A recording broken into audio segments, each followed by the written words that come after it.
Frédéric Desgagnés, directeur du service des immeubles et équipements, directeur du service des activités et aménagements sportifs de l'Université du Québec à Chicoutimi.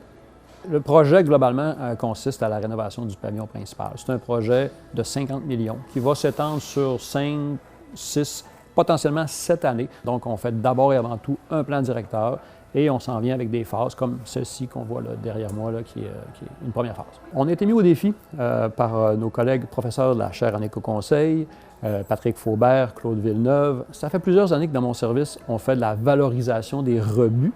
Puis on trouve qu'on est bon. Mais le plus gros rebut qu'on ne valorisait pas, celui qui a le plus grande importance, c'est nos résidus de démolition quand on rénove. J'ai lancé un défi à mon équipe de dire quel taux de valorisation on pourrait faire de nos rebuts de démolition. J'avais fixé la barre à si on valorise 10 %, ça sera toujours bien 10 % de moins que nous allons enfouir. Tout ça en considérant les contraintes habituelles que nous avons. Les chantiers de construction doivent se faire l'été, on a une rentrée étudiante, les coûts, le temps. Mais c'est pas grave, j'ai lancé le défi à mon équipe qui a pris la balle au bon. Je souhaitais faire 10 %, 15 %. On a fait 90 % de valorisation. C'est 42 tonnes de matériaux qui ne se sont pas rendus à l'enfouissage, 36 tonnes de briques, des toilettes, des luminaires, des fluorescents, des portes.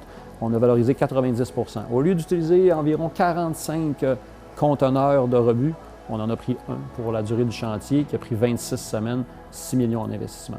C'était la grosse différence.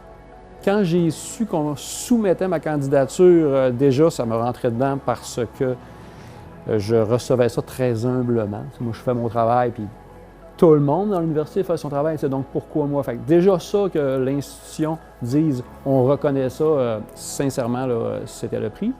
Ce qui me vient d'emblée à l'esprit, c'est énormément de fierté. D'abord, fierté de piloter cette belle équipe-là qui embarque toujours dans mes projets audacieux, puis dans mes trajectoires qui sont différentes et puis qui le réalisent. Mais énormément de fierté de mon institution, sincèrement. Nous, on le fait de façon totalement naturelle.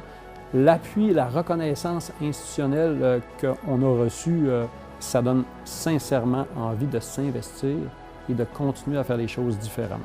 Je pousse constamment mes équipes, mon entourage, à réfléchir comme ça.